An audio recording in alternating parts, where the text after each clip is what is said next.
రామచంద్రమూర్తి లేని సమయం చూసి మారీచుణ్ణి అడ్డుపెట్టి హా లక్ష్మణ హా సీత అని మారీచుడు అరుస్తుంటే రామచంద్రమూర్తి వెళ్ళినప్పుడు, లక్ష్మణుడు బయటికి వెళ్ళినప్పుడు రావణుడు వచ్చి సీతమ్మను అపహరించాడు.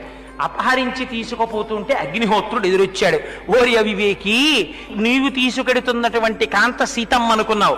అసలు రహస్యం ఏమిటో తెలుసా? రామచంద్రమూర్తికి శబ్దవేది విద్యొచ్చు. నువ్వు మారీచుడికి సీతాపహరణం చేస్తానని చెప్తున్న విషయాన్ని రామచంద్రమూర్తి వినేశారు. వినేసి మాయా సీతని తీసుకొచ్చి పర్ణశాలలో కూర్చోపెట్టి అసలు సీతని నా దగ్గర పెట్టారన్నాడు.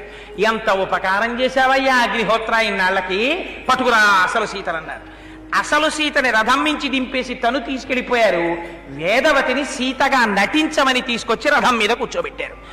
సీతమ్మ స్థానంలో సీతమ్మ పడవలసిన కష్టాలన్నీ వేదవతి పడింది. అందుకని చిట్ట చివర మళ్ళీ సీతమ్మ అగ్ని ప్రవేశం చేసినప్పుడు అగ్నిహోత్రుడు ఇద్దరినీ తీసుకొచ్చాడు. తీసుకొస్తే నా కోసమని ఇంత కష్టపడింది కనుక ఈ వేదవతిని వివాహం చేసుకోమని సీతమ్మ తల్లి అడిగింది. కానీ నేను ఇప్పుడు ఏకపత్ని వ్రతుణ్ణి కాబట్టి 28వ కలియుగం వచ్చినప్పుడు ఆ యుగంలో వెంకటాచలపతినై లోకోద్ధరణ కోసమని అవతారాన్ని స్వీకరిస్తాను. అప్పుడు నేను పరిణయం చేసుకుంటాను. అప్పటి వరకు ఈ వేదవతి చతుర్ముఖ బ్రహ్మ వద్ద సత్యలోకంలో ఉంటుంది. ఆవిడ ఆ రోజున పద్మావతిగా ఆవిర్భవిస్తుంది. ఆ పద్మావతిని పరిణయం చేసుకుంటానని మాట ఇచ్చారు. అందుకని తల్లి పద్మావతిగా వచ్చి ఆకాశరాజతనయగా పెరుగుతోంది. అమ్మా నువ్వు వెళ్ళి ఆకాశరాజుని ఒప్పించి పద్మావతి శ్రీనివాసుల పరిణయానికి ఏర్పాటు చేయవలసింది అన్నారు. అంటే అమ్మ బయలుదేరింది. ఎలా వెళ్ళమంటావని అడిగింది. అడిగితే అమ్మ ఇదిగో ఇక్కడి నుంచి ఒక సొరంగ మార్గం ఉంది, ఇప్పటికీ ఉంది ఆ సొరంగం. అది కపిలతీర్థానికి ఎదురుగుండా వస్తుంది. మీరు కావాలంటే చూడొచ్చు.